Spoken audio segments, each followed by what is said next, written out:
Hey guys, tonight we're exploring one of the most treacherous and fascinating aspects of Victorian existence: mealtime. Street vendors selling pies where rodents outnumber actual meat, sweets packed with more lead than sweetener, and treats so poisonous that your 21st century stomach would call for legal representation. Before we dive in, smash that like button and hit subscribe, but only if you're genuinely enjoying the content here. Drop a comment telling me what time you're watching and where you're tuning in from. Go ahead and dim those lights, maybe get some white noise going for ambience, and settle in for this wild ride through gastronomic mayhem. Hold up a second. Ever wonder how anyone survived an era where your afternoon snack could moonlight as exterminator bait? Did Victorian children really consume candy so fluorescent it could blind cave creatures? How terrible did sustenance have to get before even a desperate street kid would wave it off? Did Victorians bother reading what was actually in their food? Or were labels more like gentle recommendations? Could you make it through 24 hours of 1850s London dining? Or would you end up as a warning tale on some arsenic prevention poster? Congratulations. You've just materialised in 1852, your stomach's growling. There's one grimy coin jingling in your pocket, and every food seller is eyeing you like a hawk spots prey. Welcome to history's most lethal lunch counter. The atmosphere is saturated with coal fumes, equine perspiration, and that unmistakable blend of seafood, dough, and instant regret. You're scanning the stone streets for breakfast while dodging puddles whose contents are best left unexamined. Victorian merchants peddle their goods from beaten-up wagons, advertising pies, rolls, and dubious delicacies. Every cry of piping hot pastries, fresh rolls serves as both temptation and warning. Will you trust the Whiskers gentleman hawking jellied eels, or the youngster waving a container of what could be fruit or disguised root vegetables? Picture this scene. Dawn hasn't quite broken through London's industrial haze. It's more like politely knocked. You're running behind schedule, your footwear is waterlogged, and your belly's making sounds that summon stray mutts. Right there, sandwiched between mysterious debris piles and a horse pondering life's meaning, sits breakfast Victorian style. Vendors everywhere are competing for your copper, one's pushing steaming muffins and others offering bacon slabs that seem to be mostly grease and optimism. The rivalry is cutthroat, but so are the wellness hazards. Wherever you glance, someone's promising salvation through street cuisine. Nothing appears quite genuine. That vapour wafting from the meat pastry stand is masking odours more than advertising quality. Sellers compete with booming voices, guaranteeing premium jellied eels, farm-fresh eggs, and hot plum pudding, though nobody's spotted actual plums near these booths since the monarchy's celebration. You examine a fruit basket, admiring each apple's brilliant waxy coating. Closer inspection shows half are mysteriously rock hard while the others sport bruises like they've been sparring with an angry carriage horse. The Victorian street merchant excels at creativity and trickery. Sure, there are pastries here, but there's persistent gossip that anything loose or only slightly rotten might wind up inside one. Wood shavings make surprisingly convincing padding, and plenty of bird pies contain about as much actual fowl as your typical Victorian romance novel. If the protein seems chewy, it's not raw, it's just well-travelled. You start wondering if this explains the cat's nervousness and the dog's disappearance, yet the costs remain irresistible.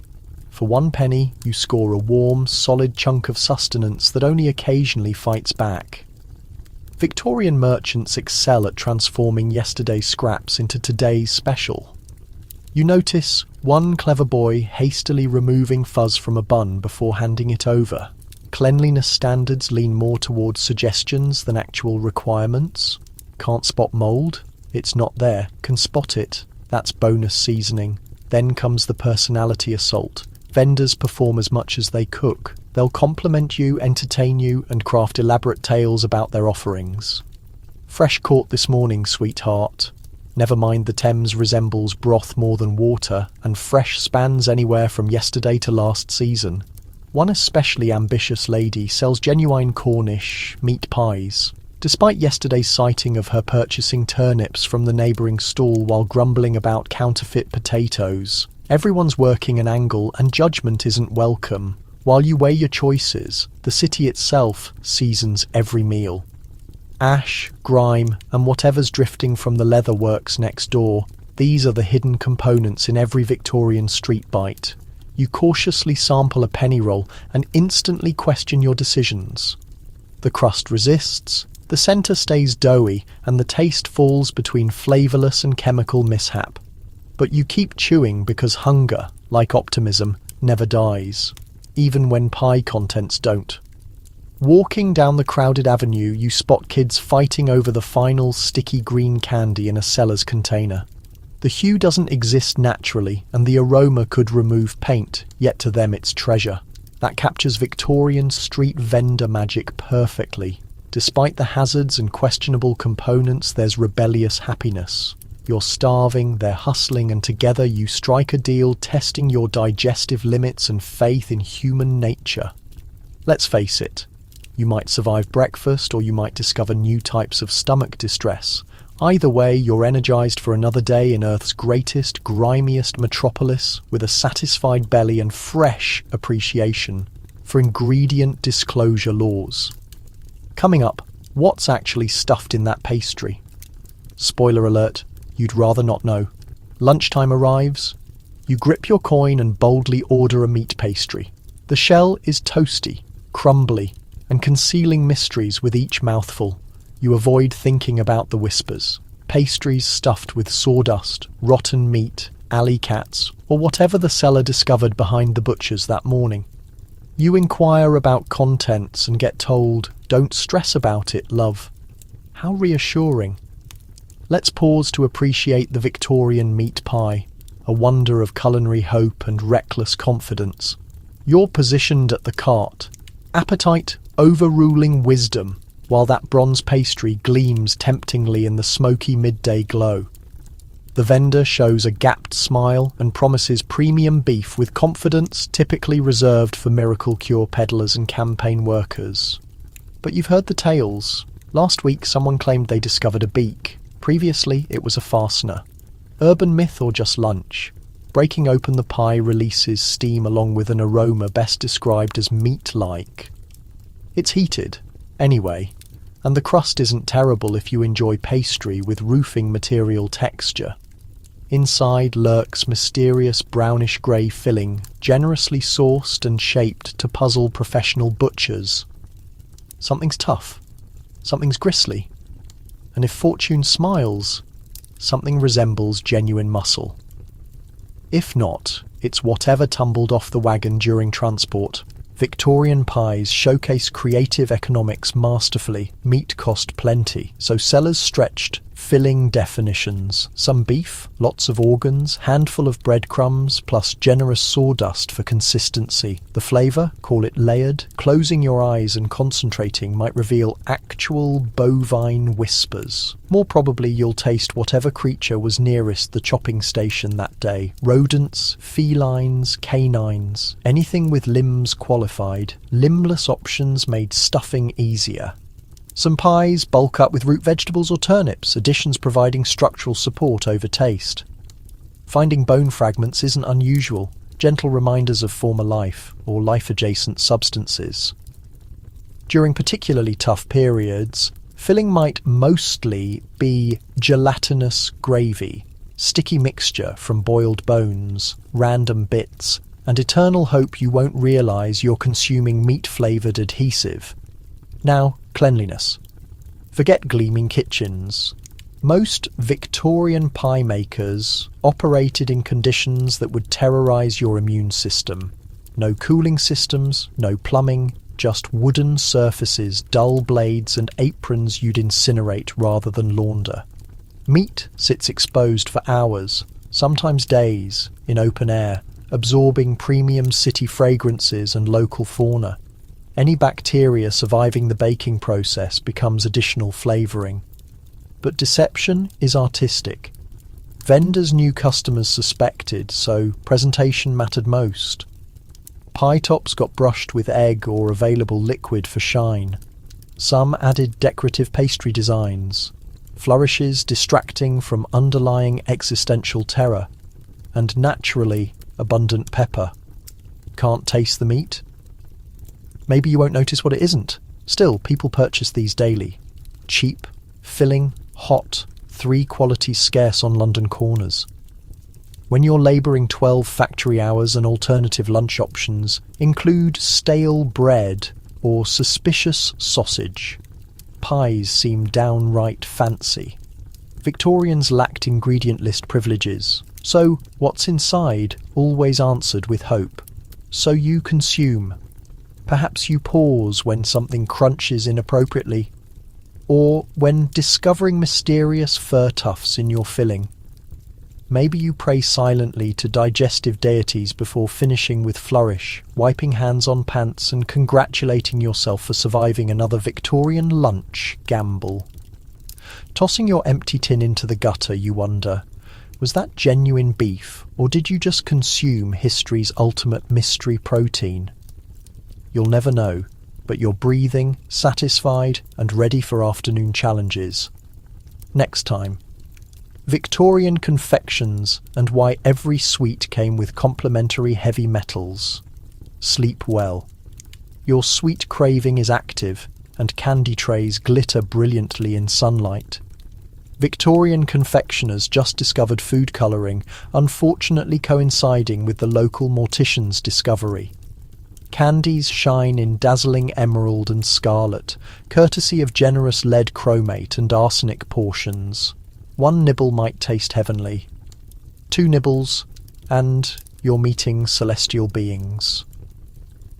It's afternoon in Victorian London, and you drift toward the candy booth, mesmerised by the rainbow exhibition. Air carries boiled sugar scents, burnt caramel, and hints of peril. In a world where most sweets are tan, brown, or uncertainty-coloured, these candies are stunningly, magnificently bright. Pear drops green as fresh lawn, lemon candies glowing like warning beacons, and raspberry tablets so crimson you expect finger staining. Maybe internal staining too. Everything appears so harmless, but nothing in Victorian England stays truly safe. The secret behind that appetizing display? Science? Victorian style. Confectioners are absolutely enchanted with cutting-edge scientific progress. Why accept boring sweets when you can craft candies bright enough to navigate ships through fog? Arsenic creates green, lead produces yellow, copper makes blue, and mercury adds experimental flair. The outcome is a sugar shop doubling as beginner toxicology laboratory. You select a penny sweet, unknowingly joining the grand Victorian tradition of edible chance games. Initial taste brings pure sweetness, crunchy, tangy, delightfully sharp. Second taste? Now your mouth tingles, tongue numbs slightly, and there's metallic undertones you can't identify. Maybe copper sulfate, maybe life decisions. But in Victorian England, nobody's tracking. Blue lips just make you extra stylish. Victorian parents, lacking modern medical resources or worried social media groups, simply trust confectioners. After all, shop signs read premium sweets. Who would deceive about candy? Children commonly spend earned coins on apple drops or acid drops, savouring them homeward, blissfully unaware each piece is tiny fruit-flavoured danger. Occasionally, children collapse street-side, overwhelmed by more than sugar rushes. Physicians term it digestive upset. Others call it minor lead toxicity. But colour isn't the only issue. Texture remains questionable. Too many Victorian sweets contain chalk, plaster, or powdered glass for satisfying crunch. Sugar itself costs dearly as import, so most confections are roughly 20% joy, 80% dangerous padding. Still, children queue down streets, debating whose tongue shows the brightest unnatural green. If your mouth isn't buzzing, did you even snack? In Victorian London, candy makers are natural inventors, always seeking the next sensation. The 1850s introduced jawbreakers, spheres so solid you could break teeth or club rodents. There's bullseyes, cough drops, and licorice pipes in cheerful black, made with industrial-strength dyes and occasional tar additions, plus Turkish delight, flavoured with rose water and whatever remained in dye containers. Safety regulations? Never encountered them. Candy sold loose, scooped from open containers with fingers fresh from counting coins, petting strays and maybe extracting something unspeakable from cobblestone gaps. The only thing more hazardous than ingredients was sanitation. Occasionally scandals erupt. Dozens hospitalised after consuming peppermint tablets accidentally contaminated with arsenic. Stories hit newspapers, but solutions aren't banning arsenic, they're concealing it better. You'd expect this would deter customers, but it doesn't. Bright, sweet, forbidden treat appeal proves irresistible. Children still sneak coins from parents. Adults indulge inner children. The candy business thrives. Despite risks, there's pleasure in every delicious, potentially deadly bite. You finish your final acid drop, tongue tingling, teeth slightly gritty, eyes marginally wider than before. Worth it? Absolutely. You survived Victorian Candy Hour. That's victory by any measure. Next up, day-old bread and heartbreak from pastries outlasting most small creatures. Sweet dreams. Sometimes you crave simplicity. Bread surely stays safe. In Victorian cities, even basic loaves become gambles. Bakers pad dough with chalk, plaster, or whatever's available. If it's stale, you soak it in weak tea. If still crunchy, you avoid chipping teeth or questioning why it smells like yesterday's wallpaper adhesive. Here's the situation. You stroll down busy London streets, drawn by baking bread's yeasty aroma, or is that just someone's chimney smoking yesterday's garbage? Your stomach protests. You have pocket change and heart hope. Before you sits the baker's booth, baskets heaped with loaves of various shapes, sizes, and questionable ages. "Fresh bread!" the baker shouts while cleverly moving older loaves forward and new ones backward just beyond sight. Theoretically, today's bread stays fresh and fluffy. Practically, it resembles a firm mason's handshake. You choose a decent-looking loaf, golden brown with hard crust, and that signature thud when tapped. Problems start when trying to break off pieces. Without coal miner forearms or handy tools, you're stuck. Victorian bread was infamous for density, often serving as improvised weapons or emergency doorstops. What should be soft and airy instead proves dense, brittle, and faintly aromatic of wet plaster. You bite down and suddenly realise the crunch isn't crust. It's mystery ingredients never intended for human or animal consumption. Bread was supposed to be life's foundation, but in Victorian England, the only thing it supported was local dental practices.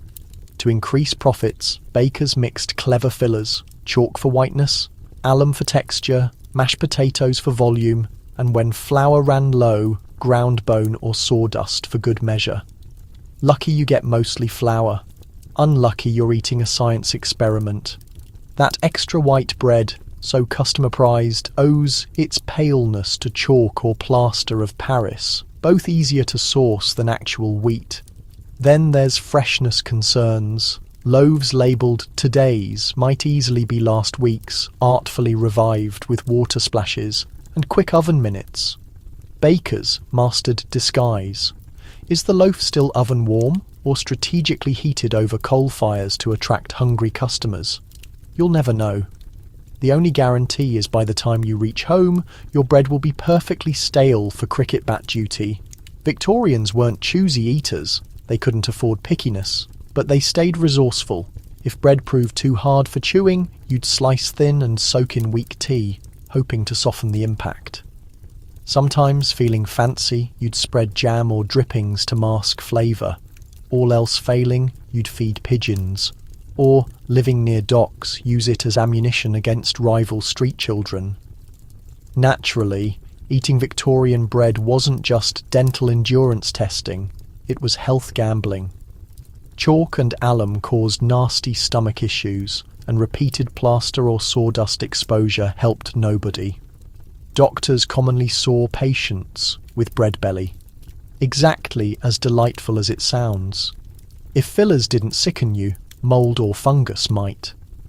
Since proper storage was more hope than reality, You'd cut into loaves and find cheerful green or blue swirls. Did you scrape it off and continue eating? Obviously. In Victorian London, wasting bread meant betraying thriftiness. In rare cases of genuinely fresh bread, celebration was warranted. People shared tips about which bakers had the softest crumb or fewest extra minerals. Sometimes neighbours pooled pennies for decent loaves, dividing them like precious gems. On special occasions, obtaining sweet buns or real white bread chunks felt like eating clouds. Clouds that didn't taste like wall plaster. So you gnaw your bread, jaw aching, sipping weak tea and reminding yourself, at least you're not eating rodent pie. There's comfort in routine, even when routine means daily culinary dares. In Victorian times, survival meant making do and, if lucky, keeping teeth.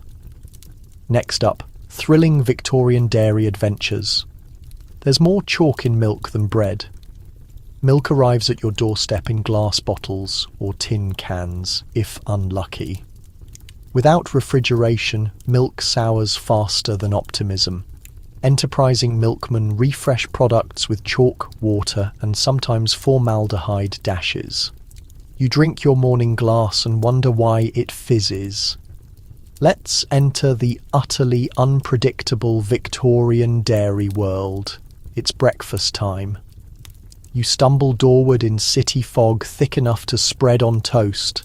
There he stands, the milkman, whistling cheerfully while delivering daily rations of hope, disappointment, and potentially minor digestive adventures. The bottle appears innocent enough, opaque, cool, promising daily nourishment. But you know better. Milk in this era is less health food, more wild card. Without refrigeration magic, milk races against time and natural forces. Fresh from cows, it might last hours on chilly mornings or approximately 3 minutes in sweltering London slum heat. No wonder that by the time your breakfast cereal, or honestly your brick-like bread chunk, meets its milky destiny, your bottle's contents have begun unauthorized fermentation experiments. Sourness isn't flavour, it's lifestyle. But never worry, Victorian milkmen are enterprising, keeping business booming, many perfected milk-stretching arts. No need for fancy food science when you have water barrels, chalk dust scoops and flexible customer loyalty relationships. That creamy top layer, sometimes chalk, sometimes mashed flour, occasionally mashed brain bits. If truly unlucky, it thickens milk and masks aged dairy tastes. There's no additional fee for the mystery. Then comes the special occasion, milk. When your local milkman decides to experiment with the newest food preservation trends, welcome formaldehyde, that chemical famous for preserving frogs in school biology classes. For a brief catastrophic period in culinary history, it also preserved milk's whiteness and kept it barely on the living side of things. A small splash could prevent spoilage for a day or two, costing only your vital organs raising their white flags in defeat. Was it effective? Let's say nobody ever requested a second glass. If you're truly seeking thrills, you might encounter condensed milk in tin cans marketed as both wholesome and indestructible. Victorian cans, though, were prone to rust leaks or explosions, adding a rich metallic flavour and the gentle sparkle of mild botulism. When the top bulges outward, that's not bonus cream. It's time to contact your neighbourhood mortician. The results of these dairy trials are as diverse as they are terrible. Kids experience puzzling belly pains. Adult men develop permanent suspicion of anything white and cloudy.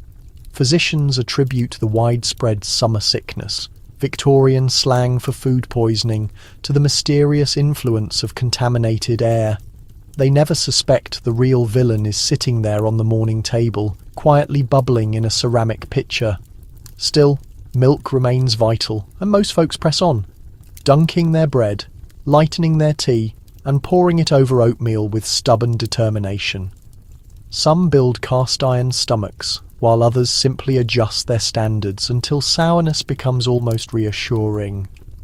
In wealthy households, milk gets boiled, filtered and examined, while the poor just pray the mixture of water to chalk won't send them racing to the outhouse. Don't overlook the cheese and butter, two more dairy items with their own charming dangers. Butter, when past its prime, develops a particular scent and an odd blue tint ideal for frightening away both visitors and cautious mice. Cheese, meanwhile, grows its own character, sometimes quite literally, as maggots move in during the maturation process. Victorians, always practical, simply cut around the crawling portions and continued eating. Nothing wasted, nothing wanted. So you pour a fortifying glass of milk, lift it toward the morning sun, or more likely, the morning haze, and take a careful taste. If it resembles school paste, you've got the genuine article. If it fizzes, congratulations, you've found Victorian yogurt. Either way, you're prepared to meet the day equipped with nothing but hope and a digestive system hardened by struggle. As you place down your empty glass, remember, in Victorian junk food territory, sometimes staying alive is reward enough. Now let's sample something that surely can't be worse. A nice, steaming, questionable fish pie. A wagon passes by selling hot eel pies and pickled sea snails. The smell is both tempting and concerning. Freshness is a privilege, not a promise. You take a bite and play Victorian lottery. Will you leave with a satisfied stomach or spend the evening creating indoor plumbing from pure need? Enter the realm of Victorian seafood street food, where the only thing more dangerous than the Thames at low tide is whatever just entered your meal. It's noon, and the city's marketplaces buzz with cart vendors shouting their suspect specialties: steaming pies, jellied eels, oysters somewhat fresh from the river. Never mind that this river displays a colour nature never planned and hosts more floating mysteries than a magician's hat. You approach the pie wagon with equal measures of hunger and fear, attracted by the vapour rising from a tray of newly baked eel pies. Fresh from the water this morning, the seller announces, which holds true if you consider fresh as still faintly moving when sliced. The crust gleams golden, brushed with what could be egg wash or simply last night's rainwater. For 1 shilling you can taste a Victorian specialty. For 2, you can afford the optional pickled sea snails, ocean creatures preserved in vinegar and wishful thinking. You take your initial bite. The pastry is heavy, sticking to your teeth, and the filling is unmistakably fishy. There's an eel chunk, shimmering and rubbery, swimming in gravy more gel than liquid, having solidified in ways that challenge physics and basic dignity. The taste, we'll call it bold. Close your eyes and you might taste the sea. Open them and you'll spot something suspiciously resembling a spine. Then come the sea snails, tiny, pale, floating in murky brine. A genuine Victorian would gulp them down and declare himself strengthened, but you're unsure whether to eat them or offer tiny life preservers. The vinegar bite is intense, but can't fully hide the underlying scent of last week's tide pools. You swallow courageously, wondering if you've just eaten more germs than nourishment. Why eel pies, you ask? The reason is straightforward. Eels were abundant, cheap, and could endure long trips in poor conditions. In short, they were perfect food for a city with more appetites than ethics. Victorian Londoners valued their eel pies for being substantial and affordable and, thanks to eels' natural toughness, less prone to spoiling before reaching customers. Less prone doesn't mean impossible. If the cart lingered too long in sunshine or the vendor felt particularly thrifty, you might experience the distinctive flavour of previously owned fish. Don't forget the oysters. Once poor people's food, Victorian oysters were gathered by the barrel from river bottoms, regardless of water quality. A serving of oysters was inexpensive, filling, and carried just moderate cholera risk. If you lived, you could boast about your iron gut. If not, there were always more hungry Londoners waiting to replace you. Cleanliness was a suggestion, not a rule. Vendors cleaned their hands on aprons marked with unidentifiable stains and touched money, pies, and eels in one continuous contamination cycle. The same blade that sliced pies might have carved up questionable herring minutes before. There's a reason stomach pumping was a booming medical field. Despite everything, the city's seafood appetite never diminished. Children nibbled fried small fish. Adults debated potted shrimp quality. Everyone cheered when the pie seller's bell rang. Sure, you might lose a day to stomach troubles, but that salty, savoury eel taste seemed worth the gamble. Or so you told yourself between sips of warm beer. So, you finish your pie, clean the grease from your mouth, and hope for luck.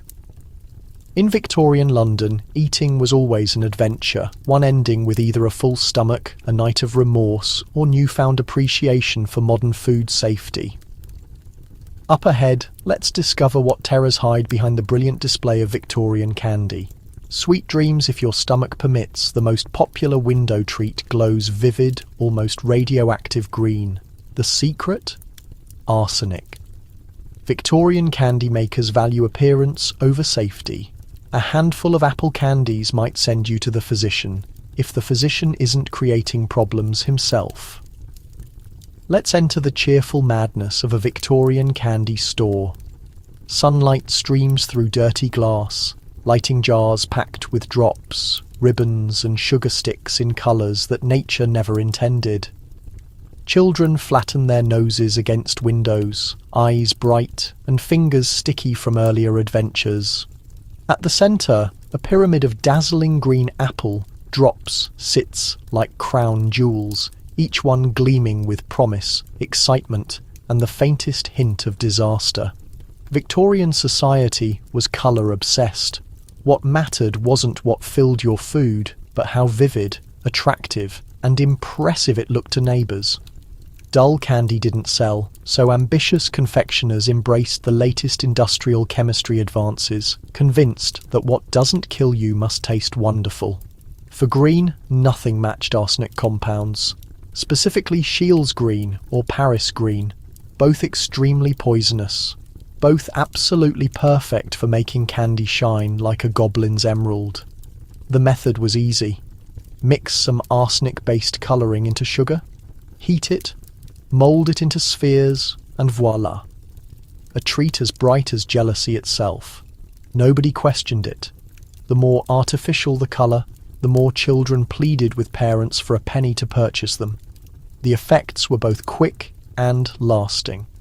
One bite delivered delicious tart crunch. 2 or 3, and you began feeling tingles, lip numbness, stomach cramps, and if particularly unlucky, a trip to the druggist for Victorian medicine, probably brandy and prayer. Parents offered little help. Food safety was unknown. If little Tommy got a rash or little Elsie collapsed walking home from the candy shop, it was blamed on nerves or weather. Meanwhile, the local doctor, who might have owned candy store shares, prescribed rest, milk or brisk walks, rather than suggesting the problem was the family's heavy metal consumption. Yet those green apple drops remained irresistible.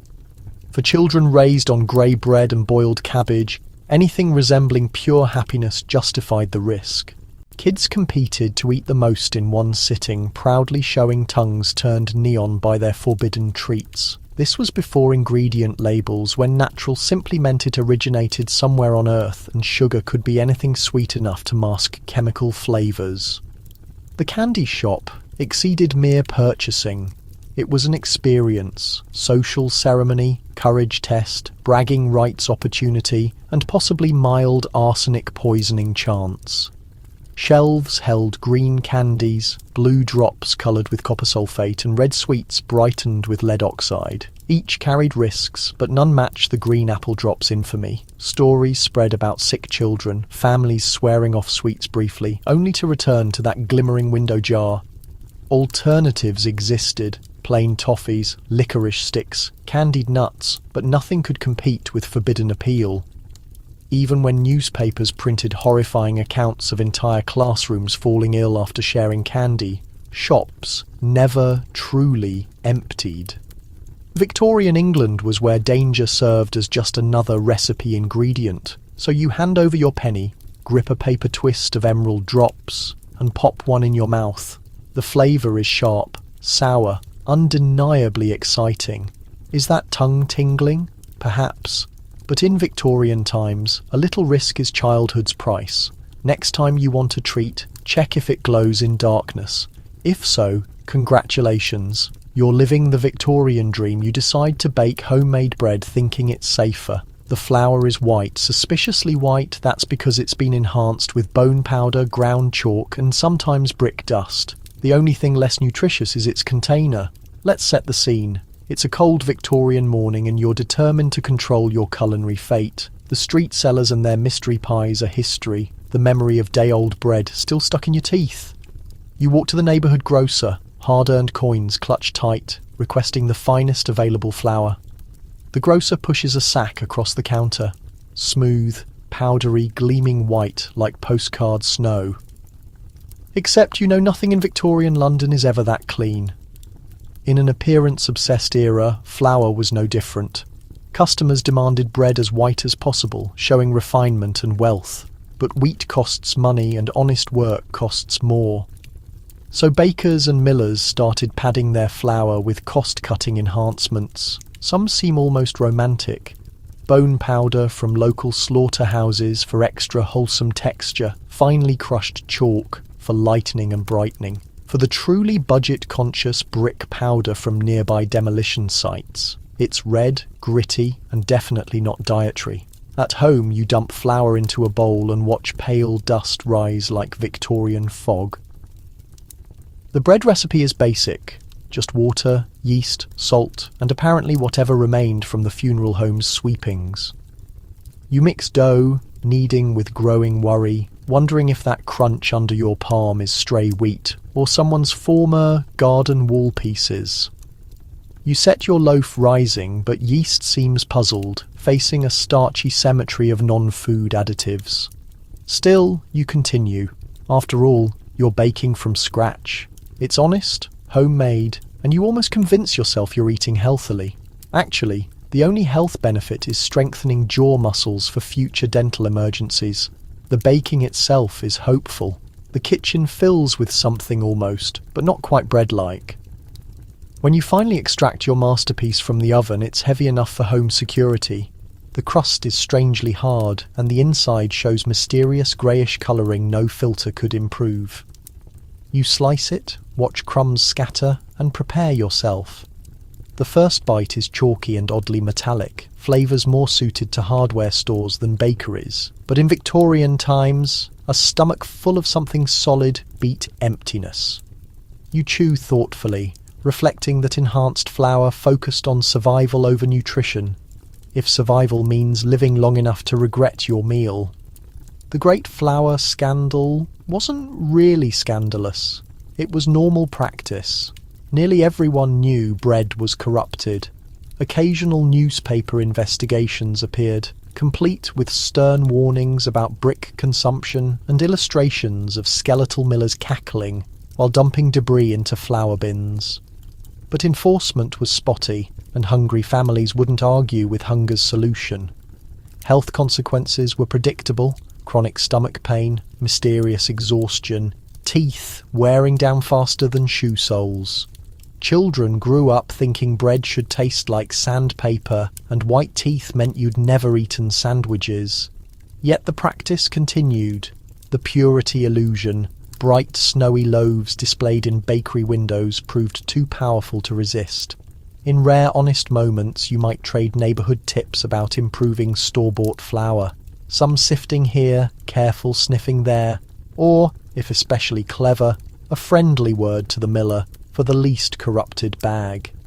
Occasionally local scandals erupted when someone discovered buttons, coins or nails in premium flour. It was all part of the risk. So you finish your bone dust bread slice, jaw aching and dignity bruised, but miraculously standing. In Victorian London, surviving meals was half the victory.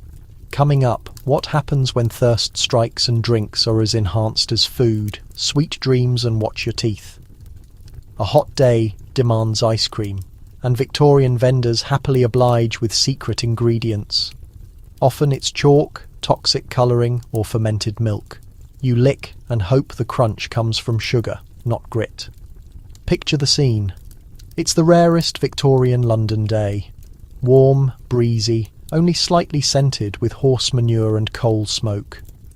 Children race through parks, adults fan themselves on benches, and you, driven by heat and hope, approach the crowded ice cream cart. The vendor flashes a toothy grin and gestures to glorious pastel treats stacked in glass bowls, already melting under midday sun. "Any flavour you want," he boasts. Victorian code for all flavours are basically vanilla, just dyed with whatever was available. You hand over your penny and receive a scoop perched precariously on a wafer so thin it seems razor-cut. The ice cream glistens, luminous pink, suspiciously sunny yellow and green, describable only as chemical optimism. It looks delicious. It's also, statistically speaking, a minor health risk. Let's discuss ingredients. Victorian ice cream is more concept than guarantee. Real cream is costly and spoils quickly, especially before refrigeration meant anything beyond wishful thinking. Most street vendors stretch the mixture with whatever's handy. Watered milk, reconstituted powdered eggs, plenty of chalk for extra body, and that signature squeaky texture. You wanted refreshing treats. You're getting culinary dares. That gorgeous colour comes from contemporary chemistry's finest. Arsenic for green, lead chromate for yellow, copper sulfate's faint tang for anything blue. It's less all-natural, more forbidden alchemy. The result is treats so vivid they glow in shade, attracting children, pigeons and occasional concerned doctors. Victorians were enchanted by colour, believing more dazzling desserts meant more delicious and naturally healthier. There's logic for you. Cleanliness. Let's say the vendor isn't washing his scoop between customers. If lucky, he's not washing it between weeks. Most ice cream is churned in wooden barrels packed with ice, harvested from questionable rivers in winter and stored in cellars doubling as rat hotels. If you find crunchy bits, there's a chance it's sugar, though it could easily be sawdust, stray pebbles, or last winter's frost legacy. There's also the milk. If your treat tastes sharp, that's not secret recipe. It's just sour. Milk left to ferment gives ice cream certain tang and greater gastrointestinal adventure risk. Nobody really knows the cream's age. As for eggs, they're often powdered, stale, or on truly unlucky days, completely absent. Modern food safety standards simply don't exist. If you survive the first bite, congratulations. You've already beaten odds. Still, on hot days, none of that matters.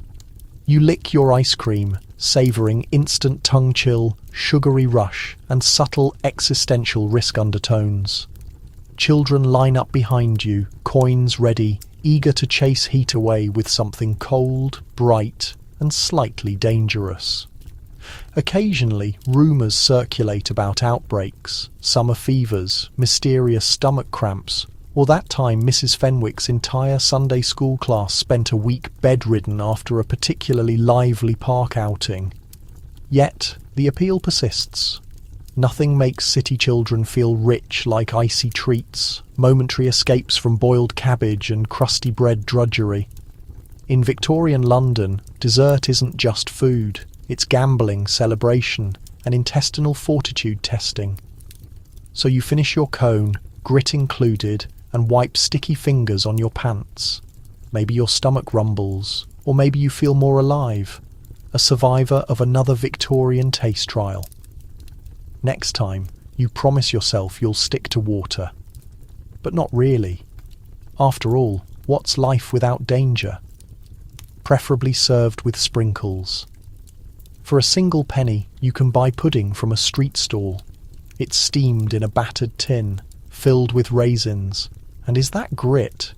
You don't ask, just chew and hope you survive until dinner. Let's stroll down a busy Victorian street where food is as much about luck as flavour. You're broke, your stomach growls, and inviting steam clouds rising from a vendor's pudding pot seem almost too good to be true. The vendor shouts, "Hot pudding. London's best," as he lifts a dented lid revealing mysterious bubbling mass. You fork over your last penny, and a slice lands in your hand. Warm, squishy, suspiciously heavy for its size, this is the penny dreadful pudding budget dessert of dreams and indigestion. The smell is sweet, with currant hints, treacle, And something less definable, possibly last week's leftovers. The texture falls between soggy bread and wet sand, with occasional dried fruit pockets clinging to hope. Victorian puddings were designed for economy and efficiency. If you could steam it, sweeten it, and shovel it down without questions, it qualified as pudding. True penny pudding recipes focused less on ingredients, more on what you could get away with. The base is stale bread, whatever remained from the week, chopped up, soaked in watered milk or chalky milk if the milkman had been tampering, and mashed into paste. To this, vendors add sugar if generous, treacle if prosperous, and whatever dried fruit could be salvaged from barrel bottoms. Sultanas and currants are usual suspects, but you might also get odd dried figs or lone shriveled raisins that had seen better decades. About the grit, Victorian hygiene was optional. Flour and sugar sat in open barrels, and kitchens were often cellars or sheds rather than sparkling showrooms. Pudding grit could be leftover flour, stray street sand, or even tin washing residue, using river water called sanitation. You learn to chew carefully, and if something crunches, you hope it isn't moving. Despite these quirks, penny puddings were wildly popular for many Victorian children. They represented luxury peaks, rare, sweet treats in lives dominated by bland porridge and questionable bread. Street urchins would scrape together coins for single steaming chunks, eating with their hands while jostling for curb space. For adults, penny puddings offered comfort and calories, especially on chilly evenings when warm bellies could mean the difference between contentment and misery. Some vendors, to their credit, attempted class touches, nutmeg gratings, orange peel slivers, or rum essence splashes if feeling festive. But more often, these puddings were masterpieces of bulk, texture, and mystery. Steam was the great equalizer, softening even the hardest loaves into something nearly edible. If lucky, your pudding had glossy tops from last-minute watered syrup glazes catching light and attention. Then there's pudding skin, that thick, rubbery outer layer formed by hours of tin and steam contact. It's chewy, occasionally burned, absolutely unpeelable. Some say it's the best part. Others say it's the most convincing 19th century dental insurance argument.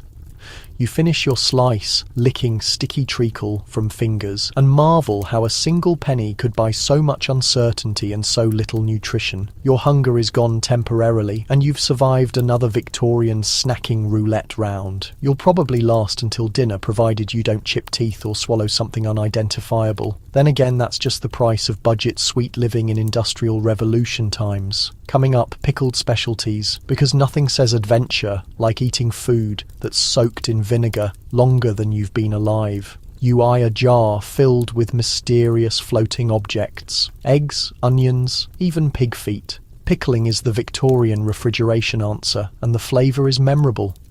At best, it's tangy. At worst, it's biological warfare. Let's wander to a bustling Victorian market's far end, where street vendors display their finest wares in cloudy glass jars, each bubbling with possibility and things best unnamed. The pickling stall assaults the senses. Vinegar fumes so sharp they'll clear sinuses for weeks. A medley of spicy, sour and slightly off aromas hanging in air. For the frugal, curious and truly desperate, pickled food isn't just snacks. It's gambling wrapped in tradition. In Victorian times, pickling was lifestyle, the great equalizer between feast and famine. When fresh food was as fleeting as sunny London days, preservation was the only winter bite guarantee. But while the idea was noble, execution varied. Nearly anything could be plunged into brine. Onions, cabbage, boiled eggs, carrots, sometimes entire animal limbs. If it fit the jar, it could be pickled. You approach the stall trying to identify what's actually offered. There's pickled onions, small and pale, bobbing like haunted house eyeballs. Next to it, egg collections, some still shelled, some ominously blue-tinged. A great glass urn contains what the vendor swears are authentic pickled pig trotters, their hooves pointing skyward in eternal surprise. At Row's End, a gherkin pile so wrinkled they look like they've seen things, and maybe they have. The pickling liquid itself is equally mysterious. Proper vinegar is expensive, so many Victorians made do with whatever acidic concoctions could be brewed, borrowed or distilled from kitchen leftovers. Sometimes it's malt vinegar, sharp and brown. Other times it's sour beer blends, old wine and regret hints. For extra flavour, peppercorn handfuls or dill sprigs. For extra preservation, salt bits, usually enough for Dead Sea flashbacks. And, in true Victorian fashion, copper sulfate dashes or lead acetate for colour. Because pickles, like people, are judged by appearances. Biting Victorian pickles is adventure itself. The first taste might be sharp and satisfying, bracing as slaps. The second suddenly makes you aware you've bitten something once alive, then dead, then chemically reanimated by brine. The crunch is uneven, sometimes snappy, sometimes mushy, sometimes yielding unexpected sandy textures. Was that sand or just leftover chalk from barrel cleaning? You don't ask. If your tongue tingles, it's just vinegar. Probably. Eggs are the boldest choice. Hard-boiled and shelved for weeks, they take on rubbery qualities defying natural law. Yolks turn green, then grey, then thunderstorm shades. If you're brave or starving, you'll try one with salt pinches and perhaps beer chasers just in case. But if the vendor grins too wide handing it over, you might wonder why the shopkeeper isn't sampling his own merchandise. Pig's trotters, on the other hand, are for folks who scoff at texture concerns. Wobbly, rubbery and wrapped in hide that no amount of salting can genuinely soften, they're not so much a treat as a challenge. Still, nutrition is nutrition, and in an era where every morsel matters, you grab whatever's available. Despite their oddities, preserved foods were cherished by countless Victorians. They provided brightness to dreary winter meals, adding zest to endless servings of boiled meat and bread. Kids swapped pickles at school. Grown-ups tossed onions into pies and puddings for flavour bursts. Some recipes survive today, thankfully with fewer questionable ingredients, proving the ingenuity and resourcefulness of Victorian cooks and snackers. So you take another mouthful, eyes streaming, palate shocked, and tip your hat to the era's inventiveness. Love them or hate them, Victorian pickles demonstrate that necessity breeds innovation. Coming up next, beverages so hazardous your neighbourhood pharmacist would hesitate twice. Popular soda fountains are everywhere, serving mixtures tinted with copper sulfate and flavoured with barely there lemon essence. Beer and ale, meanwhile, get bulked up with odd chemicals to ensure repeat customers. Assuming your liver makes it through, let's imagine you've survived a questionable pie, endured day-old bread and braved a pudding containing more sand than grain. Your throat is parched. You need liquid to wash everything down. In Victorian Britain, options exist, but each comes with consequences beyond the listed price. Soda water is the newest sensation. The Victorians, always hungry for innovation, have adopted fizzy beverages with enthusiasm matched only by their complete indifference to ingredient safety.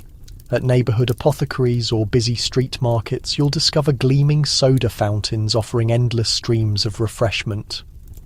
Behind the bar, the soda clerk concocts glasses of bubbly liquid in a spectrum of dubious colours: turquoise, glowing yellow, magenta bright enough to illuminate rooms. Each represents a chemical trial served with a smile. The tastes are inventive, though not particularly authentic. Lemon exists more as concept than reality. A faint hint, a ghost of citrus, followed by sugar chased with sharp metallic notes that bite. This often comes from copper sulfate, making drinks sparkle while numbing your tongue pleasantly. With luck, your teeth won't buzz for hours later. For adventure seekers, there's pineapple with furniture polish undertones, raspberry that's suspiciously medicinal, and sarsaparilla, what happens when root beer goes wild in a lab. But soda represents just half the picture. Beer and ale form the backbone of Victorian refreshment, consumed by everyone from dawn to dusk.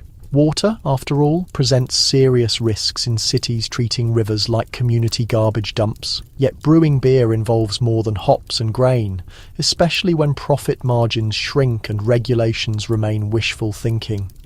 Your average pint becomes a parade of additives. Brewers expand their product using everything from quassia bark and licorice root to bitter extracts, sugar, beet syrup, and occasional chemistry set leftovers.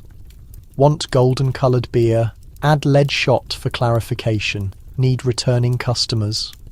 A touch of strychnine works wonders, just enough to tickle taste buds, without hopefully dropping anyone on sidewalks. Some ales get salt to increase thirst, while others boast foamy heads, courtesy of added alum or fish bladder extracts. Just so you know, beer serves as thirst quencher, social bonding agent, and digestive system endurance test. Naturally, the effects are notorious. The phrase drunk as nobility isn't merely expression, it's survival technique. If the ale doesn't finish you, the aftermath might. Crushing headaches, explosive indigestion, and suspicions that your mug last saw washing during major military conflicts. Even these beat drinking unboiled water, known to harbour cholera and unidentifiable creatures. Don't overlook children. In Victorian England, beer often seems safer than water, so weak small beer accompanies kids' breakfasts. School children sip foamy mugs, blissfully unaware they're acquiring tastes for something capable of stunning livestock in stronger doses. If beer and soda don't appeal, try the latest patent medicines, bottled drinks promising health, energy, and eternal youth. Most contain opium, cocaine, or proprietary blends of 18th century herbal mistakes. They might cure headaches or convince you that headaches build character. So you lift your glass, preparing for whatever follows. In Victorian times, a drink isn't just thirst relief. It's gambling, chemistry lesson, and occasionally distress signal. Up next, tea time, where the only thing more dangerous than the tea is whatever's hiding in the sugar bowl. Cheers. Afternoon tea sounds refined, but that teapot might hold more than expected. Contaminated tea leaves, toxic metals, and reused leaves make every cup a gamble. Sugar cubes represent pure luxury, assuming they aren't secretly plaster. Let's enter the parlour. The clock chimes 4, the fire crackles, and you're invited to join that most essential Victorian tradition, afternoon tea. This should offer soothing respite, a break from daily chaos. Your hostess pours from delicate floral china while fragrant steam rises, almost masking coal smoke and whatever's cooking down the block. On the table sit cups thin as shells, a small milk pitcher of questionable origin, see death by dairy, and if luck favours you, a plate of cookies. But before raising your pinky for a dainty sip, you might ask yourself, do I trust this cup's contents? Let's examine the tea itself. Victorians adored tea so passionately it became national obsession, and, for many, a daily requirement. But demand consistently exceeded supply. Genuine, pure, premium leaves from India or China cost dearly, flooding the market with affordable alternatives. The sweepings from tea warehouses, factory floor dust, and, on particularly thrifty occasions, used leaves gathered from previous customers' cups. These got dried, recoloured with copper salts or Prussian blue for that signature fresh appearance, then resold. It's recycling, Victorian fashion. Tea contamination was so widespread that entire publications and government investigations targeted the fraud. Shrewd dealers would expand their stock with dried elder leaves, sloe, or ground twigs and metal filings for substance. Some varieties resembled garden compost more than actual tea plantation products. If you detected slightly metallic flavours, congratulations, you've identified lead, copper, or mercury presence, all used to enhance colour and extend shelf life. No surprise, Victorians preferred strong tea. If you're ingesting heavy metals, might as well commit fully. If tea didn't harm you, sugar might. Refined sugar cubes were genuine luxuries in most households. status symbols displayed in fancy bowls and distributed with ceremony typically reserved for precious gems. Unfortunately, luxury invited imitation. Some enterprising grocers eager to boost profits manufactured cubes from compressed gypsum or plaster, occasionally sprinkled with actual sugar for taste. If your cube dissolved with chalky surrender rather than sweet sparkle, consider yourself part of ongoing experiments. Milk, as mentioned, was another gamble. Fresh milk soured by noon and often got refreshed with chalk water or worse substances. Pour it in your cup and watch for curdling. If it fizzes, you're not enjoying magical tea party. You're witnessing early Victorian home chemistry. Even teapots joined the game. Glazes frequently contained lead, so each brew offered poison hints leaching into your drink. But it was all harmless fun, right? What's minor cumulative toxicity among friends? Despite these hazards, tea time remained sacred. It offered opportunities to exchange gossip and momentarily escape industrial grinding. Children learned early to appreciate the ritual, if not the flavour. Adults debated different brands' merits, often just varying contamination levels, while truly discerning folks added rum or gin splashes to mask tastes and perhaps build immunity to lurking dangers. Lurking dangers! You sip your tea, trying to focus on warmth, comfort, and gentility's illusion. Maybe there's crunching at cup bottom, stray twigs, or brick dust bits from premium blends. Maybe sugar leaves mineral aftertastes or milk floats like failed science experiments. You finish your cup with sighs, grateful for ritual, if not ingredients. Next up, sausages. Because if there's something more mysterious than Victorian tea, it's what ends up in sausage rolls. Sweet dreams and may your cup stay half full and only slightly lethal. Craving a sausage roll? Victorian butchers stuff their links with whatever's handy. Organ meat, stale breadcrumbs, and sometimes spoiled meat from last week's market.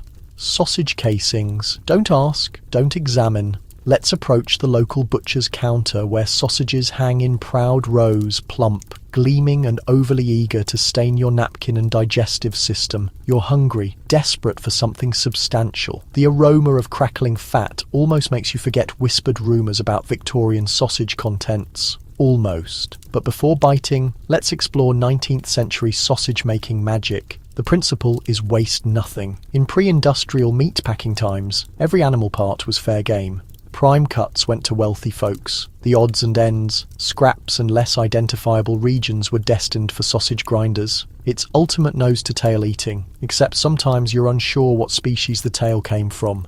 The main ingredient, offal. A delightful catch-all term for anything that didn't reach dinner tables. Liver, lungs, kidneys, connective tissue and whatever else butchers couldn't sell directly. These bits got minced, mixed with breadcrumbs, stale naturally and bulked with whatever scraps happened to be around. Old bacon rinds, stringy beef and occasional surprise bone fragments made the cut. If it was remotely edible, it went in. Then there's meat that didn't quite sell last week or the week prior. Victorian preservation methods were, let's say, imaginative. Salt and smoke could only accomplish so much, so clever butchers would simply chop less fresh bits finely, season them heavily and hide them in sausages. Spices were original cover-ups, good pepper dashes, sage sprinkles, and you'd barely notice the tang of something aged too enthusiastically. Breadcrumbs, oats, or mashed potato gave mixtures body and helped them stretch. Nobody wanted to pay whole shillings for sausages that wouldn't last until supper. Filler wasn't dirty language, it was necessity. You'd be fortunate finding sausages with more than 50% actual meat. Some claimed casings were the best parts, though this only holds true if you enjoy culinary mysteries. Those casings, let's just say the less known, the better you sleep. Most came from cleaned animal intestines, but cleaned remains flexible terminology. Quick cold water rinses and customer promises were about all you could expect. Sometimes, when intestines ran short, creative butchers found alternatives. Old muslin cloth, parchment, or whatever thin tubular objects were convenient. If your sausage snapped when bitten, you were either lucky or about to need dental work. Results were sausage rolls that could range from warm, savoury delights to culinary dares. On good days, fat sizzled and spices worked magic, filling air with meaty, peppery perfumes. On bad days, well, there's reasons Victorian stomachs were legendary for resilience. Sausages were cheap, filling and easy to eat while moving. Perfect for factory workers, street children, and anyone who couldn't afford pickiness. Sausage rolls and beer mugs constituted meals, even if they sometimes doubled as skepticism life lessons. If you survived lunch, you could boast about iron constitutions. If not, you had plenty of company at local chemists' shops seeking digestive upset relief. You polish off your sausage roll, dust crumbs from your jacket, and promise not to ask about contents next time. In Victorian England, hunger was the finest seasoning, and sausage legends lived on one dubious bite at a time. Next up, the gleaming world of street fruit. And why that healthy shine might not be as wholesome as hoped. Your beautician evaluates you with steely gaze. We can fix that, she declares, without specifying what that represents. She produces a chart of head shapes, phrenology, bumps, and latest science from France, none remotely comforting. Welcome to fascinating Victorian beauty, where salon visits are less about pampering and more about scientific experimentation and thinly veiled criticism.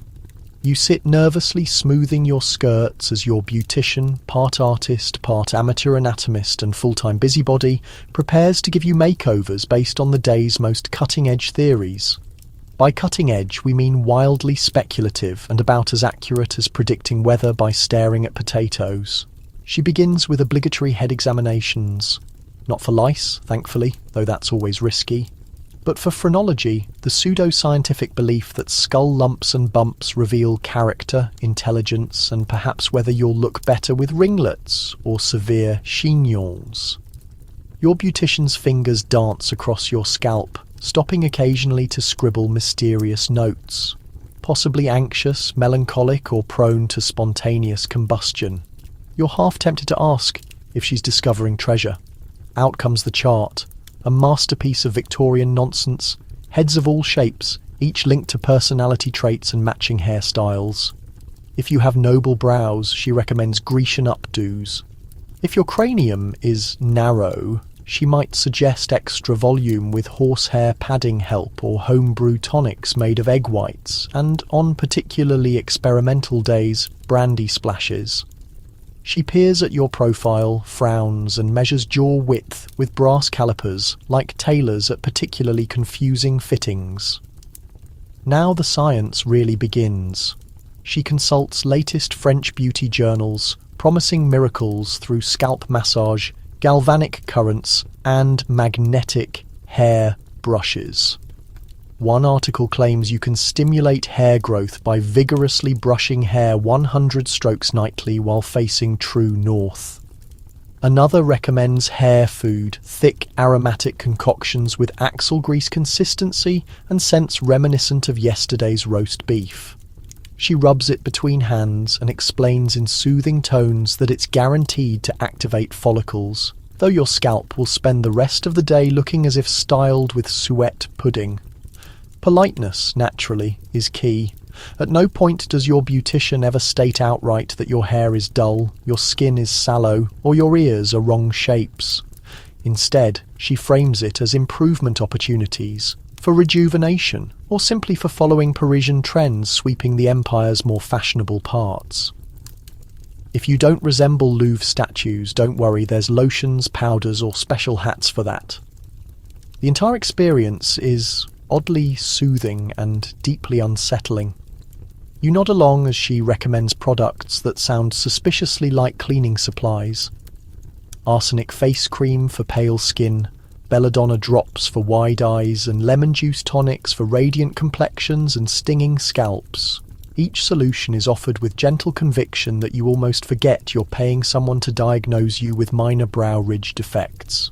By your consultation's end, your sense of self has been gently battered, plumped, and rearranged. You're sent home with bags full of lotions, heads full of doubts, and promises that with regular treatments, you too can approach impossible Victorian beauty standards, or at least be more interesting to passing physiognomists. As you walk out into foggy London streets, you realise that in the Victorian era, self-improvement is less about results and more about ritual, a soothing cup of tea, polite diagnosis, and reassuring sense that there's always new scientific fads ready to fix whatever you never knew was broken. Up next street, fruit and mysterious art of making apples shine like polished brass. Potatoes are cheap and filling. When they aren't half green with solanine or cooked in rancid fat, you bite into one and wonder if your tongue will go numb. Sometimes it does. It's a rainy Victorian evening, and you, exhausted and hungry, have wandered past oyster stalls, dodged eels, and decided to play it safe with humble potatoes. After all, what could go wrong with food so basic? It has kept millions alive through famine, revolution, and endless Mondays. Turns out in Victorian England, even potatoes are culinary minefields. You spot vendors huddled under soot-blackened umbrellas, their carts piled high with steaming spuds. Hot potatoes fresh from ovens, they shout, turning each one expertly in embers. Reality is those fresh potatoes have probably been living in cellar bottoms for weeks, sharing quarters with sprouting onions, and something you really hope is just beetroot. The skin is wrinkled, flesh is mealy, and aroma is intoxicating blends of earth, ash, and possibly yesterday's stew. First bites are hopeful, soft, salty, and warming. Second bites, however, are where things get interesting. Your tongue begins tingling and you notice potatoes sporting greenish hues, telltale signs of solanine, nature's own little warning labels. Victorian science hasn't yet caught up with the fact that green potatoes are mildly toxic, so most people just scrape off worst bits and hope for the best. Numb mouths are accepted occupational hazards of eating on the cheap. Then there's the fat. If your vendor's feeling generous, he'll toss your potato in ladles of dripping beef fat if you're lucky, pig fat if you're not, and whatever's left at pan bottoms if you're really pushing luck. But in worlds without refrigeration, that fat has probably gone on its own odyssey from fresh to funky in record time. Results? Potatoes that are both greasy and oddly tangy, with undertones of why is this bubbling? It's comfort food with hints of Russian roulette. Occasionally, you'll be treated to extra surprises, uninvited guests lurking just below skins, insects, tiny stones, and ever-present grit of Victorian city life can all find their way inside. You pick them out and carry on because that's just part of the charm. Alternatives are hunger, and hunger is much worse than faint compost tastes. For truly daring folks, there's potato pudding, strange hybrids of mashed spud, breadcrumbs, and whatever sweetener or spice happened to be available that week. Some recipes call for currants, others for treacle, or even leftover gravy. It's Victorian equivalent of fridge clean-out casseroles.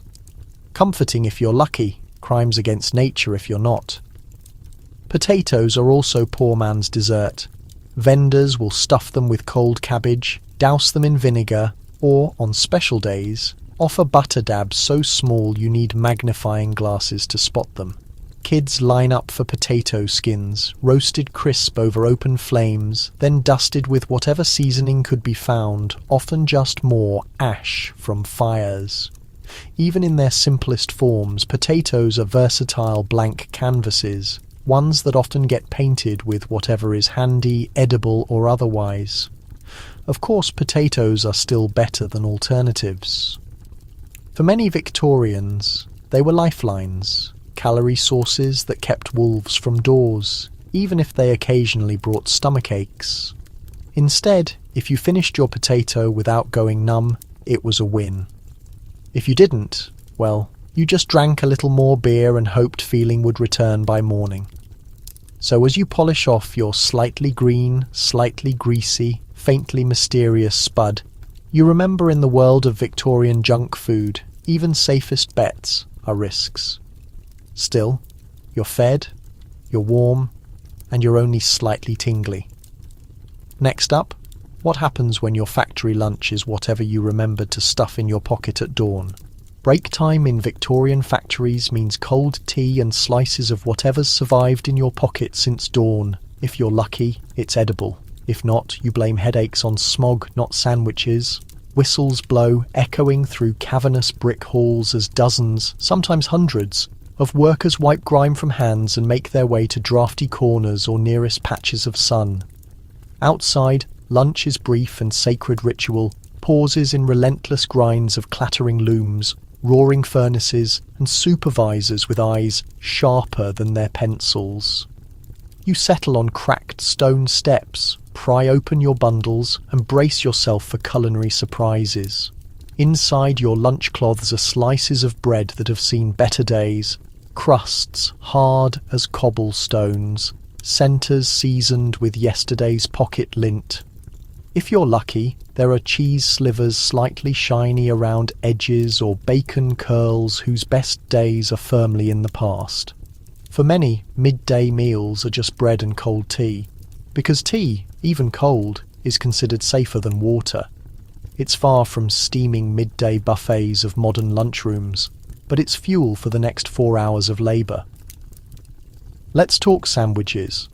Victorian workers' sandwiches are exercises in thrift and necessity. Bread acts as both plate and napkin, soaking up whatever fat or jam you could spare that morning. If you're fortunate, you get dripping smears saved from Sunday's roasts. On special days, dollops of jam or treacle thinned with water to make them stretch turn your lunch into sweet treats. More often than not, though, it's dry, tough, and tastes like reminders of how far you are from paydays.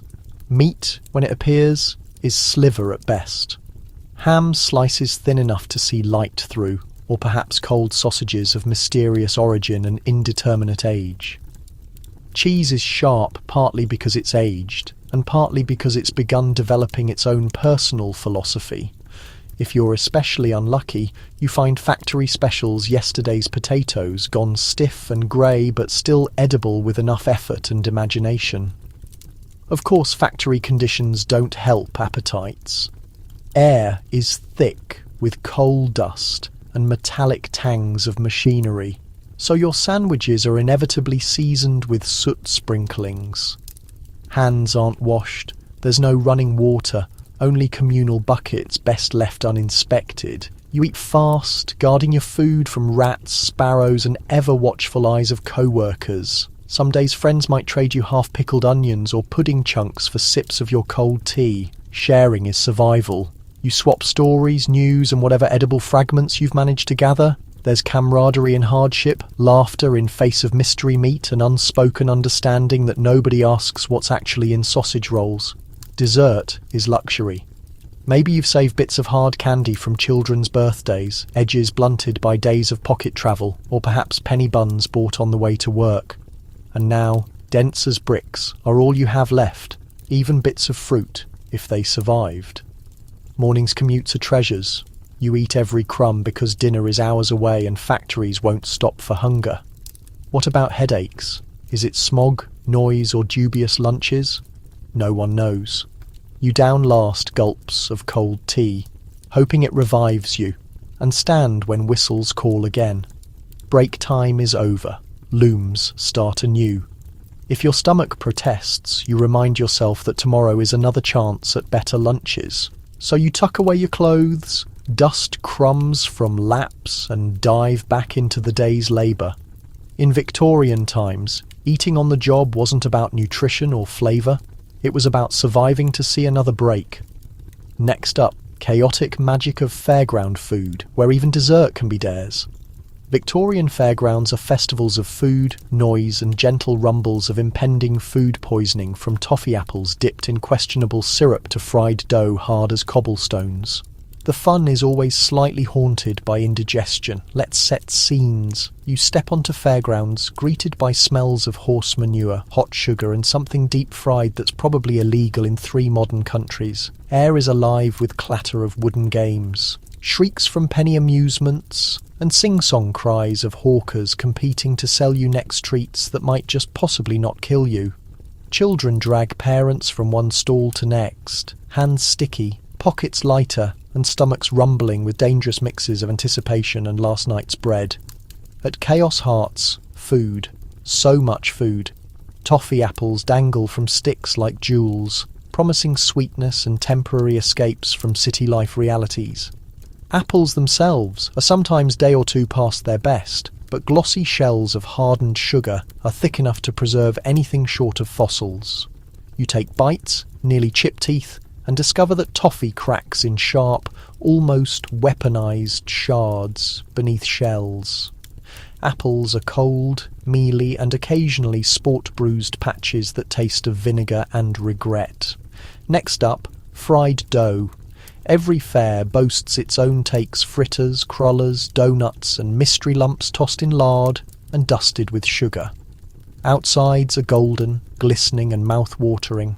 Insides are sometimes raw, sometimes hollow, sometimes more oil than dough. One bite and you're not sure whether to savour moments or schedule dentist appointments. Tricks to enjoying Victorian fairground dough. Lower expectations and maybe don't ask what was in frying pans before your treatment. No carnival is complete without sweets, naturally. Candy, floss, fairy, floss in flowery language of the day, spins out in tufts of pastel pink and blue, sticking to every surface and sometimes picking up bonus flavours from passing breezes. Sugar was expensive, so stalls often padded out their confections with starches, chalk, or whatever white powder was cheapest that month. Even candy sticks are coloured with brightest and most questionable dyes chemistry could offer. Lead chromate yellow, copper sulphate green, and ever-popular arsenic green.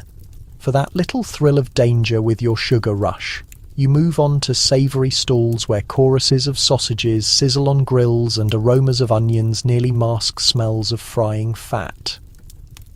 These are domains of mystery meat vendors who've perfected arts of stretching shillings and recipes. Sausages are plumped with offal, breadcrumbs, and, when pickings are slim, bits of yesterday's unsold wares.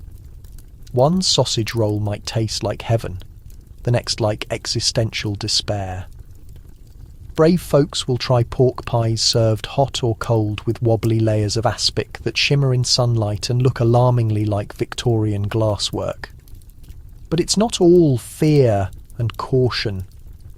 For many children, fairground treats are rare tastes of luxury, no matter what's lurking inside. Penny ices served in battered glass or on sticks offer icy relief on hot days if you ignore grit at bottoms and mysterious flavour combinations. There are roasted nuts, burnt sugar tarts, and bonbons that stick teeth together better than any dentist's glue.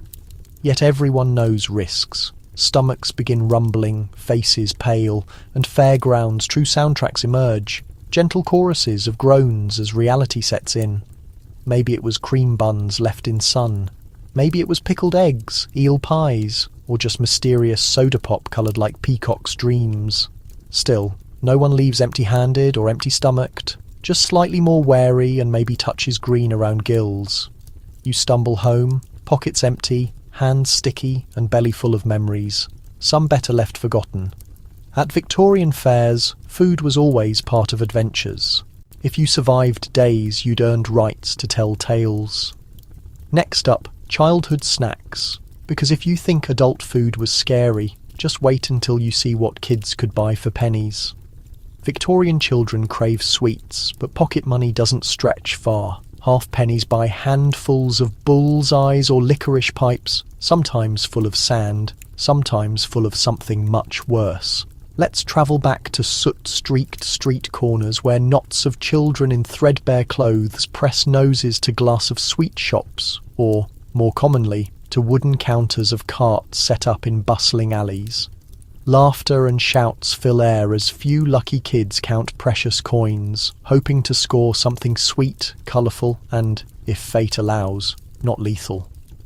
In lands of childhood snacking, every penny is passport to adventure and every treat is ticket in world's cheapest lottery. Classic choices are Legion bullseyes, hard peppermint candies, licorice pipes, sugar mice, acid drops and fruit lozenges the colour of tropical birds. The more you look, the less you recognise anything nature ever intended to feed children. Sweets are sold loose, scooped by hand into paper twists. Shopkeepers' hands are rarely clean, having just handled cash, patted stray dogs and perhaps swept up yesterday's sawdust. Hygiene in this era is theory, one not widely practiced.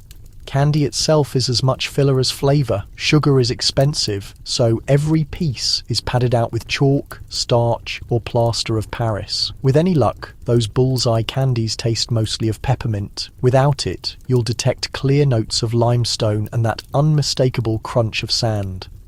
As for those licorice pipes, they're sticky, black, and intensely sweet unless you grab one from the barrel's bottom, where they've melted together into one inedible mass.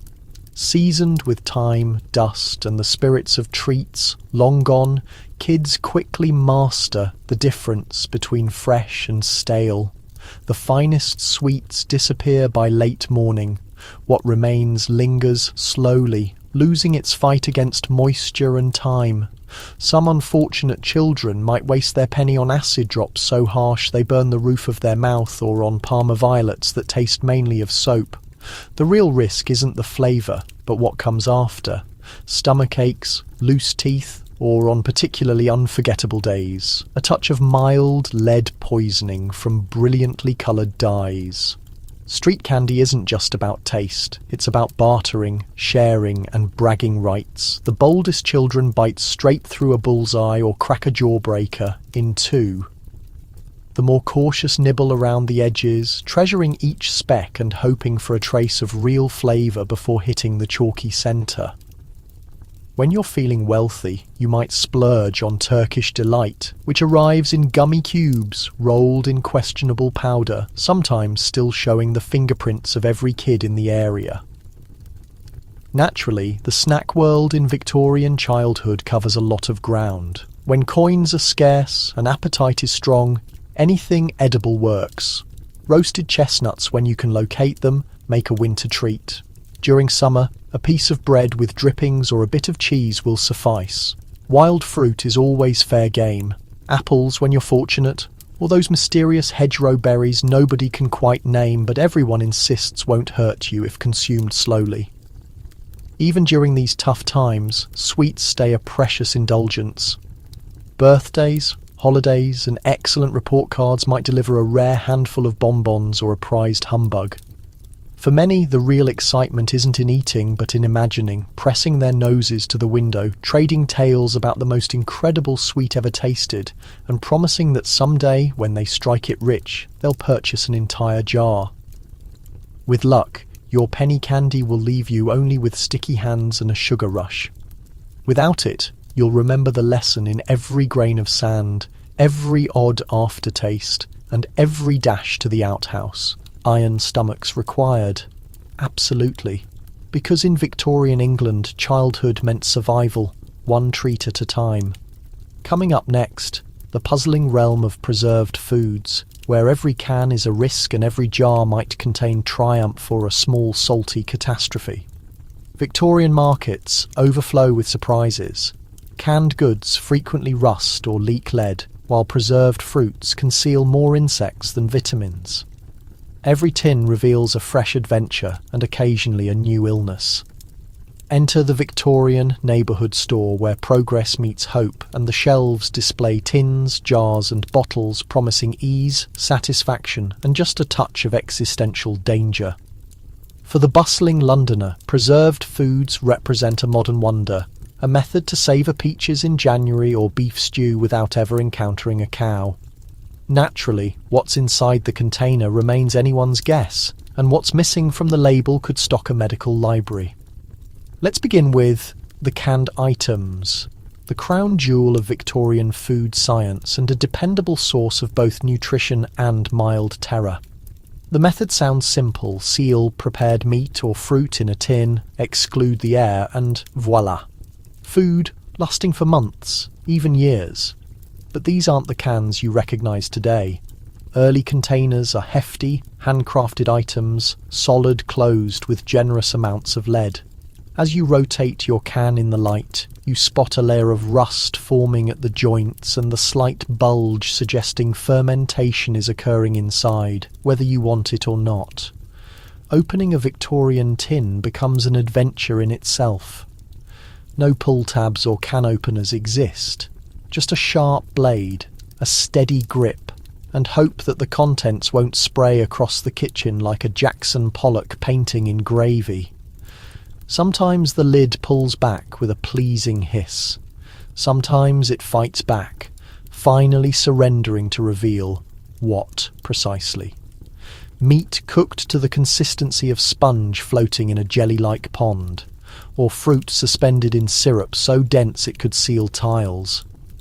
Occasionally, you discover something unrecognisable, half a plum, perhaps, or a mysterious chunk that might have once been beef. When you're really fortunate, there's only a slight metallic flavour. When you're not, there's a definite fizz, the warning sign of Victorian food poisoning. And what about the preserved fruit? It arrives in solid jars sealed with wax, or sometimes just a tightly twisted rag. The fruit appears tempting. Plums, cherries, or currants floating in syrup, perfect for topping a rare bowl of dessert.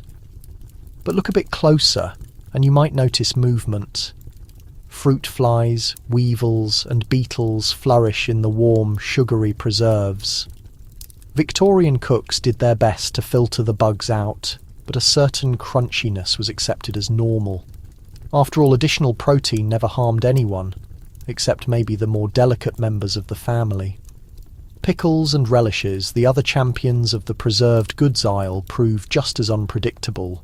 The vinegar burns sharp enough to pickle your insides, and the vegetables are sliced so thin you wonder if they were just using leftover scraps. Labels stay vague, expiration dates don't exist, and the freshness test involves sniffing, prodding, and, if you're courageous, tasting. The old saying goes, if it doesn't fight back, it's likely fine. Obviously, every Victorian household has a disaster story. A Christmas pudding destroyed by an exploding can of meat. A picnic ruined by tinned salmon that glowed at night. Or a fruitcake that hummed ominously when cut. You learn to approach every preserved item with equal parts hope and doubt. The real professionals, grandmothers, housekeepers, and shopkeepers know all the secrets. Tap the can to hear any hissing, examine the jar for strange colours, and never trust anything that fizzes, pops, or floats. Despite the dangers, preserved goods remain treasured. They provide a taste of summer during the darkest months and a moment of excitement on an otherwise dull menu. Children fantasize about candied peel and preserves, while adults sneak a bite of pickled onions when nobody's watching. And sometimes, against all expectations, the tin's contents are fresh, tasty, and genuinely delightful. So you slice some canned ham, spread preserved cherries on your bread, and lift a forkful of pickled vegetables in tribute to Victorian creativity. The food might not always be safe, but it's certainly at the very least an adventure. Up next, the Great Preserve Con. Because if you thought canned goods were questionable, wait until you encounter Victorian jelly. You purchase a jar of jam and envision strawberries. What you receive is apple scraps, beet pulp, red colouring, and enough sugar to make your dentist cry. It spreads, but so does the rash. The Victorian breakfast setting, in theory, presents a scene of comfort. A teapot steaming quietly, a loaf of bread containing chalk and brick dust, and if you're truly blessed, a jar of bright, gem-coloured jam. The sight alone makes you believe, if only briefly, that everything's perfect in the world. You remove the lid and admire the glossy red shine inside. Maybe you even allow yourself to imagine the flavour of summer. Strawberries, raspberries, or possibly even currants if you're feeling generous. But this is Victorian England, and you really ought to know better by now. The craft of Victorian jam focuses less on fruit and more on deception. Real berries cost money, and no Victorian grocer worth his reputation will waste profits on authenticity when he can recreate the appearance and roughly the taste with whatever's cheapest. The main ingredient in most fruit preserves? Apple cores. Not apples, understand, but the pieces left behind after everything edible has been carved away for pies, tarts, or the lunch pails of more fortunate children. Beet pulp comes next, adding substance, bulk, and a colour best described as reddish. Then arrives the dye to trick the eye, if not the taste buds. Victorian jam makers turn to the nearest chemistry set. Red dye from coal tar, a splash of carmine for the wealthy, or some lead oxide if you want that truly memorable gleam. The result is a jam that glows so brightly it could serve as a warning beacon for ships in the fog. It appears inviting, even luxurious. But the first spoonful reveals reality. As you spread your strawberry jam on a chunk of suspicious bread, you quickly notice the consistency. It's gritty, fibrous, and somewhat lumpy. You might discover a stray pit or a questionable piece of something that never met a berry bush. The taste, overwhelmingly sweet, enough to make your teeth hurt on contact, followed by an aftertaste of old apple and sometimes a faint trace of bitterness that you hope is just beetroot and not the ghost of industrial waste. When you're lucky, there's enough sugar to mask the chemical bite. When you're not, well, let's hope you have a glass of doubtful milk nearby. Sometimes the surprises become even more concrete. A wood chip or a string fragment from the bottom of the jam pot, or an insect that survived the boiling process. If the label reads with added fruit pieces, you should wonder fruit or just whatever happened to fall in. Victorian jam is nothing if not inclusive. Everyone and everything gets invited to the party. Obviously, the health consequences are legendary. A rash after eating jam is practically a childhood milestone. Victorian physicians blame everything from bad fruit to nervous disorders. But it's likely the dye or the bucket of preservatives, which might include everything from benzoic acid to a casual sprinkle of alum. The fortunate ones just get an upset stomach. The unlucky ones end up visiting the pharmacist who recommends a week of weak tea and dry toast. Despite everything, jam remains beloved. It adds colour to grey mornings and a hint of sweetness to otherwise bland meals. Children plead for it, adults stockpile it, and every family has a preferred supplier. The shop with the thickest spread, the prettiest jars, or the most reliable absence of foreign objects inside. On special occasions, if you're lucky or wealthy, you get actual fruit, and the taste of real strawberries comes as almost a shock. After so many months of apple-beet surprise, you finish your toast, jam glistening, and vow you'll be more selective next time. But you know the reality. In the realm of Victorian junk food, every jar is a gamble, every spread a surprise. Next up, cheese of mysterious origin. Because if you think jam was dangerous, just wait until you meet what's hiding in the cheese press. You want a piece of cheese, wrapped in cloth, and aged in someone's damp cellar. The blue streaks are meant to be there, probably. That smell, that's just extra protein. In the dim, cluttered corners of a Victorian grocer's shop, the cheese counter is less a display and more an experiment in bacterial survival. Wheels and wedges of cheddar, Stilton, and questionable local varieties rest on wooden shelves, their rinds darkening in the constant cool dampness of the basement. No refrigeration, just hope. And the belief that a little mould builds character. You examine the options, breathing through your mouth, as much to avoid the scent as to maintain your sense of adventure. Choosing cheese becomes an act of faith. Your grocer, wiping his hands on an apron that's seen better decades, indicates his finest piece, a wedge streaked with a bloom of blue and green. That's what gives it character, he assures you, as if the mark of quality cheese is its ability to scare away rodents and small children. Some cheeses are smooth and rubbery, others crumbly and spotted with what can only be called bonus textures. You ask what variety it is, and he responds with a wink, "Oh, that's farmhouse, family recipe." You wisely don't ask whose family. Cheese in the Victorian era is rarely just cheese.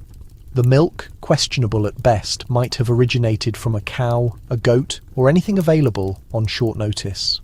The curds are pressed in rough cloths, aged on wooden boards that double as cutting surfaces and, occasionally, mouse highways. Salt is added generously when it's available. Sometimes the salt gets replaced with preserving powder, a mystery mixture that could contain borax, alum, or whatever the grocer discovered at the bottom of the barrel. Each wheel becomes a unique chemical romance, a living record of its time and place. Cutting into your cheese, you admire the toughness of Victorian taste buds. The blue veins wind through the wedge, bold and shameless, their scent stinging the nose. Is it safe? Probably. Is it delicious? That depends on your definition of adventure. In an age when food preservation is a desperate improvisation, mould is less an enemy and more a partner, sometimes providing a sharp, creamy bite, sometimes announcing its presence with a tang best described as medicinal. Occasionally, you encounter mite cheese, adored by a few and dreaded by many. These are cheeses deliberately colonised by cheese mites, tiny, nearly invisible creatures that chew through rinds, leaving behind a distinctive texture and an even more distinctive smell. The bravest souls eat the rind as a badge of courage, the rest carve deep, seeking a safe haven beneath the surface. Cheese is a staple, rich in fat and protein, and cheap enough to fill a worker's bread at lunch. Even the poorest homes keep a sliver tucked away to be grated over bread or mashed into potatoes. If you're truly unlucky, you get a slice that moves on its own, thanks to a few too many days in the cellar and the efforts of enthusiastic maggots. Resourceful Victorians simply scrape off the moving parts, slap the rest on bread, and call it a meal. Waste not, want not. But cheese, for all its peculiarities, is treasured. It's a source of pride, the centrepiece of celebrations, and a comfort on bleak winter days. Paired with strong beer or a chunk of stale bread, it completes meals and lifts spirits. Even the children, wrinkling their noses, beg for a corner from the cutting board, picking away the green but savouring the rich tangy centre within. As you finish your piece, eyes watering, palate tingling, you realise that in Victorian England every bite is a leap of faith. Cheese isn't just food, it's a memory, a gamble, and sometimes a dare. Tomorrow, perhaps, you'll choose something safer, but tonight you sleep, fortified with calcium, courage, and a strong sense of self-preservation. Next up, the dangerous promise of street fruit, where shine doesn't guarantee safety and you're never quite sure what's under the skin. You walk into a working-class restaurant and order the special. It arrives lukewarm, slimy, and staring back at you with a hint of hostility. You eat quickly, eyes on the exit. There's a certain excitement in Victorian dining out, the kind that comes with a dash of danger, and the faint hope that your meal might not immediately revolt. The Greasy Spoon, a humble establishment beloved by factory workers, labourers, and anyone brave enough to risk their shilling for a hot meal, is the very definition of culinary roulette. You push open the battered door, greeted by the mixed aromas of burnt fat, boiled cabbage, and something you'd rather not identify. Tables shake, windows fog with steam, and a single oil lamp battles the London gloom. The menu is scrawled on a board by the entrance, but its accuracy is optimistic at best. Today's special stew could mean anything from questionable mutton to last week's leftovers, stretched with turnip, rutabaga, and a heroic amount of thickening flour. The cook, apron-stained, sleeves rolled, scowl permanent, ladles a portion into a chipped bowl. A rainbow film on the surface hints at fats from many generations of mystery meat, while an unidentifiable object floats for attention. Utensils, if provided, are a collection of battered forks and spoons bent at odd angles, their history written in every dent. You glance around. Diners huddle over their bowls, chewing with a resignation born of long days and limited options. Conversation is sparse. The language of the Greasy Spoon is mostly in shrugs and the scraping of feet under tables. Every dish here is an adventure in improvisation. The stew, when prodded, reveals a landscape of gristle, potato, and the occasional questionable sausage. Salt is the saving grace, and vinegar, if available, can disguise all but the most determined flavours. Bread is served alongside, tough, day-old, and best used for scraping the bowl or, in desperate times, propping up a wobbly table leg. When you're lucky, the gravy is mostly water. When you're unlucky, it's mostly grease. Hygiene is a spectator sport. Dishes are rinsed in tepid water between customers. Soap is a suggestion, not a rule. The cook wipes her hands on her apron, brushes crumbs from the table onto the floor, and returns to chopping onions, sometimes with the same knife she used on raw meat earlier. The air hums with the buzz of flies who have claimed squatters' rights and show no intention of paying rent. Vegetables are technically present, but mostly in spirit. Overcooked cabbage, a single wilted carrot, or peas so grey they might have once been green. Everything is boiled until it's soft enough to eat without teeth, a blessing for those who've lost theirs to earlier encounters with bread, candy, or fate. Sometimes there's pudding, a heavy spongy wedge studded with currants and drowned in a mysterious syrup. Dessert is optional, digestion not guaranteed. Still, the greasy spoon has its appeal. For a few pennies you leave warmer and fuller than you arrived. And there's a brotherhood among those who share the risks of dining out. The regulars know the secrets, which days to avoid the special, how to angle your seat to avoid the permanent leak in the ceiling, and where to hide your bread so the cook doesn't reclaim it for the next customer. As you wipe up the last traces of stew with your bread, you catch the eye of another diner. There's a moment of silent understanding. We've survived another meal. Maybe you'll make it through the afternoon with just a grumble or two from your stomach. Maybe not. Either way, you nod in solidarity, pay your penny, and slip out into the fog, grateful for the small mercies, a full belly, a brief rest, and the lingering, mysterious taste of adventure. Next up, the street fruit seller and the hazards of eating something that appears healthy but almost certainly isn't. Sweet dreams, if your dinner allows you. You hear rumours about the famous pie men, vendors so notorious for stuffing their pastries with every part of an animal except the meat. The crust might be flour or it might be sawdust. The flavour? Suspense. Step into the shadowy realm of Victorian street pies, where the pie man rules supreme, a master of disguise, deception, and questionable culinary innovation. You catch the aroma of warm pastry drifting down the street, a heady mixture of grease, pepper, and the faintest hint of something you desperately hope is edible. The pie man's bell chimes out, calling to hungry workers, children, and anyone with a penny and a flexible definition of meat. The pies appear golden and tempting, their flaky crusts promising comfort and satisfaction. But in Victorian England, pie is always a gamble. You hand over your coin, receive a hot palm-sized pastry, and prepare for the mystery within. The first bite is always the most honest. Flaky, salty, piping hot, and filled with hope. Then you hit the filling. Instead of beef, chicken, or mutton, you discover a medley of textures. Something stringy, something jelly-like, a chewiness that defies identification. There's plenty of gravy, thick, peppery, and alarmingly cloudy.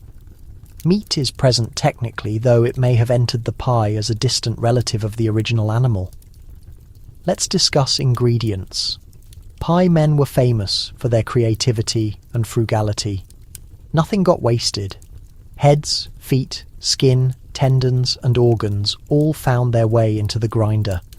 In tough times, rat, cat, and anything scavenged from the alley might strengthen the recipe. For extra bulk, vendors padded out the filling with breadcrumbs, potato skins, or whatever scraps the butcher swept up that morning. One London magistrate famously declared that eating a street pie was an exercise in hope and iron constitution. And then there's the crust, flours expensive and closely watched by hungry authorities. So pie men often enhance their dough with sawdust, chalk, or even ground bone. If your pie was extra crunchy, you might have found a little grit, or a splinter from the bakery's workbench. A golden brown crust was achieved with a brush of egg when available, or more commonly, a dab of fat mixed with brown dye. It gleamed enticingly under the gas lamps, lulling customers into a false sense of security. Obviously, the art of the pie man wasn't just about cutting costs. It was about staying ahead of suspicion. Pies were seasoned heavily with pepper, salt, and sometimes a squirt of questionable sauce to mask any inconsistencies in the filling. On especially rough days, vendors simply doubled down on gravy, letting the mysterious meat swim anonymously, safe from questioning eyes. Ask what's inside and you'll get a wink, a shrug, and a gentle reminder not to worry so much. After all, the crust is the best part, right? For all the scandal, pie was adored. It was hot, portable, and filling. A meal you could eat with one hand while clinging to your dignity with the other. Danger was half the thrill. Every person in town had their personal favourite when it came to the best pie vendor, which booths to steer clear of, and which day-old pastries were better saved for wandering mutts. Kids traded terrifying tales about bizarre discoveries hidden in the fillings. Coins, plumes, the odd bicuspid. Stories of culinary deception weren't merely neighbourhood myths. Regular controversies would erupt. Swine skulls snuck in from butcher shops, accounts of contaminated pastries triggering waves of stomach illness, and newspaper revelations exposing formulas better kept secret. Still, the pie vendors carried on. London's hunger for affordable, warm meals trumped worries about where the food came from. If you made it through your midday meal, you could consider yourself fortunate. You'd polish off your pastry, never quite sure if you'd consumed lamb, some unidentifiable creature, or leftover scraps from a woodworker's bench. But your belly was satisfied, the afternoon seemed slightly less bitter, and you'd taken part in a distinctly Victorian tradition, consuming food that was simultaneously comforting, mysterious, and risky. Coming next, what would make any health official break out in a cold sweat? The notorious Victorian seafood market, where today's special means whatever the tide brought in yesterday. Pleasant dreams, assuming your pastry allows you any rest. Following a full day of sampling Victorian street cuisine, you start questioning how anyone made it through alive. Perhaps the human gut is more resilient than we realise. Or perhaps, after all this adventure, you'll finally catch some sleep without glowing like a lantern. Let's pause to admire the incredible toughness of the Victorian stomach. An achievement of adaptation, desperation, and pure determination. Every bite in 19th century England was like walking a tightrope without protection. Pastries stuffed with questionable protein, loaves mixed with limestone and powdered bone, confections that sparkled with toxic metals, and milk products that were fresh only by the most generous definition. You'd expect widespread poisoning was unavoidable, yet somehow countless Victorians pushed forward, meal after dubious meal. The key was adjustment and, honestly, having no alternatives. Growing up on a constant stream of barely safe cuisine, your system built up resistance. Young ones learned quickly not to question the odd tingle from a greenish spud, the bubbling in their dairy, or the unexpected hardness in their treats. Every encounter was educational. Those children who survived regular doses of metal-tainted sweets or preserved pig parts developed remarkable tolerance, or at minimum, stoic acceptance. Victorian digestive systems weren't pampered from birth. Even the wealthiest youngsters tasted the same doctored food as their less fortunate neighbours, just served on finer china. Treated water, when obtainable, was preferable to Thames liquid, but most folks depended on ale or diluted tea to help digest the day's risks. The fortunate ones dodged the worst waves of disease and fever. The others became case studies in medical publications, serving as warnings and data points in public health discussions. But don't be fooled, Victorian Londoners fell ill regularly. The city's druggists and medicine sellers did booming business in treatments for upset stomachs, summer sickness, and the ever-common digestive distress. Homemakers exchanged household remedies for food-related illness, and whole families trusted mysterious plant-based potions that tasted more awful than the meals they were meant to cure. Getting through dinner was as much about optimism and routine as it was about wellness. Even so, there's a strange honour in this resilience. Blue-collar workers bragged about their capacity to consume street pastries without getting sick. Mill girls challenged each other to sample the most vivid penny candies. Elder women boasted about the occasion they devoured cheese so pungent it could have sent a feline scrambling up a smokestack. The capacity to process almost anything became a character trait, a source of pride in an era when food safety was wishful thinking, not reality. Contemporary knowledge, with its magnification tools and disease understanding, has shown us just how risky it really was. But Victorians, blissfully ignorant of such details, relied on custom, a quick blessing, and the belief that heating, preserving, or coating something in sweetener would make it safe. Sometimes that worked, sometimes it didn't. Regardless, existence continued, and so did supper. The durability of the Victorian gut went beyond just physical adaptation. It was social, shared, and occasionally pure self-deception. When your everyday reality involves threats of sickness, want, and endless toil, you don't let minor issues like glowing candy or mysterious pastry contents hold you back. You consume, you adjust, you press on, thankful for each meal that leaves you more robust than before. So as you rest your tired head tonight, belly gently rumbling from its encounter with history, remember that human determination and the human stomach are stronger than you might think. You may not emit light in darkness, but you've endured a journey through the culinary wilderness of the Victorian age, and that, dear audience, is worth pondering. Up ahead, time to settle in and appreciate modern ingredient lists, cold storage, and the privilege of griping about manufactured snacks. Rest peacefully, knowing that your digestive system, like the Victorians, can handle whatever comes its way. Morning starts with a thin cup of tea and a chunk of bread, if fortune smiles on you. For the optimistic, there's oatmeal prepared in a dented metal pot that hasn't seen proper cleaning since the previous autumn. The neighbourhood merchant proudly promotes his special edition, flour enhanced with brightening chemicals, and on particularly thrilling mornings, a dash of lead to maintain that fresh appearance. You dive in, reassured that the only thing more perilous than breakfast is going without it.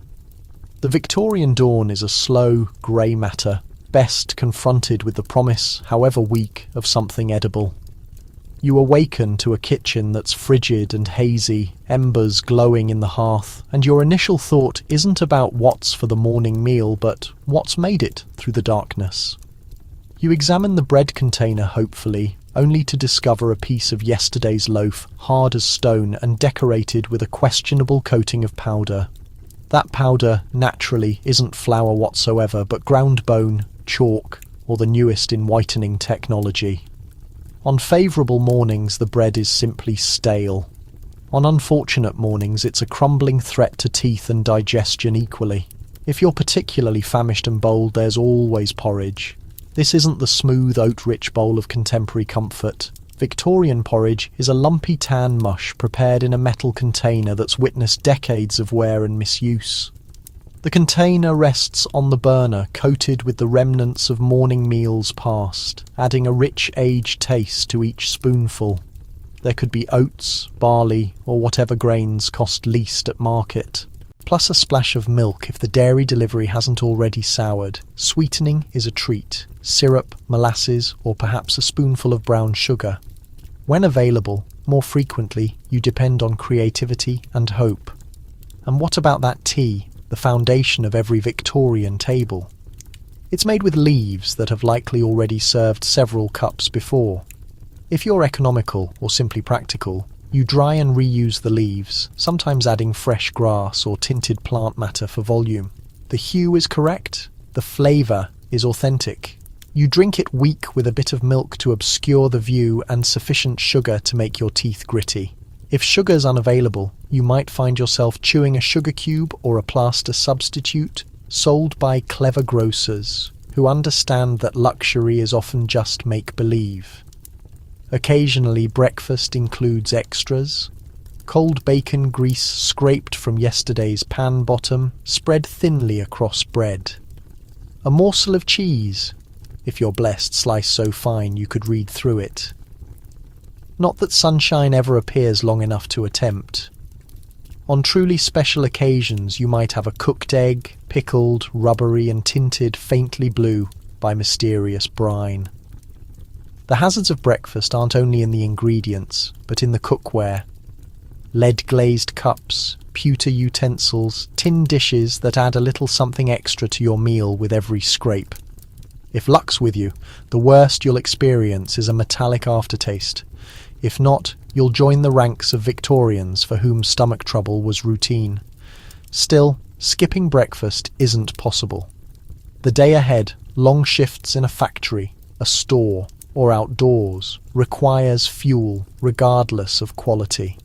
Parents encourage their children to finish eating, knowing that bad breakfast beats an empty belly. Children discover early not to question the flavour, to chew rapidly, and to never, ever ask what the mystery ingredient actually is. Yet despite the risks, breakfast offers its own traditions and comforts. The sound of metal cups, the scraping of knives on bread, the first warm bite on a cold morning, even a dangerous meal provides a chance to come together to prepare for the day and to remind yourself that you've survived another night. And you just might survive the food too. As you swallow the final gritty bite, you take a deep breath, sip the remainder of your questionable tea, and get ready to face the Victorian day. After all, if breakfast doesn't do you in, nothing will. Up next, what actually went into Victorian soup? Because there's always space for another mystery in the bowl. A waterway flows through the city, and the boldest or least particular souls gather at the oyster stands along the shores. Oysters are inexpensive, abundant, and have a 50-50 chance of finishing you off before evening. Unrefrigerated shellfish bask in the heat, soaking up all the essence the Thames offers. Primarily the essence of disease. Still, you slurp one down and cross your fingers. It's either a taste of the ocean or an express route to the neighbourhood pharmacy. Step right up to the shores of the Victorian Thames, where the atmosphere is heavy with a mixture of city aromas. Coal fumes, horse waste, and that distinctive hint of low tide. There, among the chaos of fish sellers and the cries of river birds, you'll discover the oyster vendor, a staple of urban life, with baskets stacked high and a shucking blade always within reach. His patrons include everything from tattered street children to derby-wearing office workers, all brought together by the same reckless hope. In the 19th century, oysters weren't the premium delicacy they are now. They were the people's protein, abundant, affordable, and constantly replenishing. As long as you weren't particular about the occasional crunch of sand or the chance of a stray parasite, Victorians could devour a dozen oysters for the cost of a bread loaf. Some even claimed they were nature's ideal snack, though nature in this instance had a truly warped sense of humour. Let's discuss freshness. Modern cooling is pure fantasy, and the only thing keeping oysters chilled is the moist air and the vendor's imaginative sales pitch. The river is a questionable gift, overflowing with shellfish, but also every type of urban drainage, industrial waste, and the personal offerings of half of London. The Thames provides oysters by the basketful, and just as generously delivers typhoid, cholera, and a collection of invisible dangers. But the risk only enhances the appeal. If you can consume an oyster and survive to share the story, you've earned your boasting privileges. The eating process is part show, part challenge. The oyster seller pries apart a shell, exposing the shimmering, trembling meat inside. He might add a splash of vinegar, a sprinkle of pepper, or for those with truly iron stomachs, a glob of the mysterious oyster condiment. You tilt your head back, slide the oyster down, and feel a surge of cold brine, metallic, and just a touch too alive. If it goes down smoothly, congratulations.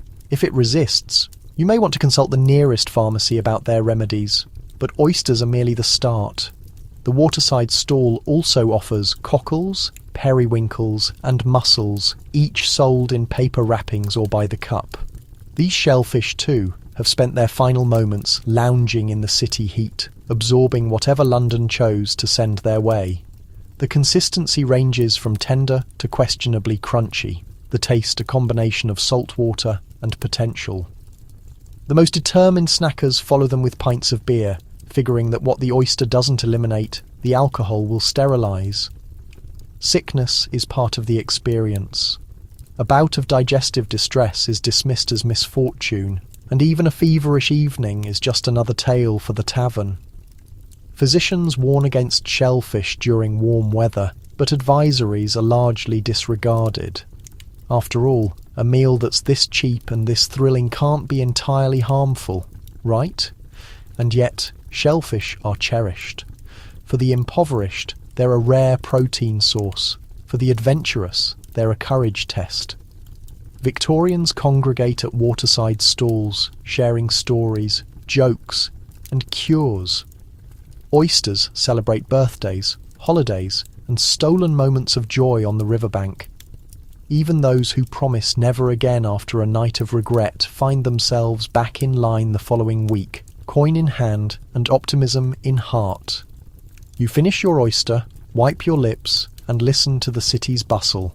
Perhaps you'll be fortunate, perhaps not. Either way, you've sampled Victorian history one bite at a time, always with a side of uncertainty. Up next, the final thoughts on Victorian junk food and a gentle reminder to value every modern, slightly mundane snack you enjoy. Sweet dreams and watch out for shell pieces. So here we stand, having survived a complete day, snacking our way through the Victorian underworld. Maybe your teeth are somewhat loose, your stomach is considering rebellion, and you're doubting everything you ever believed about confections. But you persevered, and that, in the grand tradition of human obstinacy, is something worth honouring.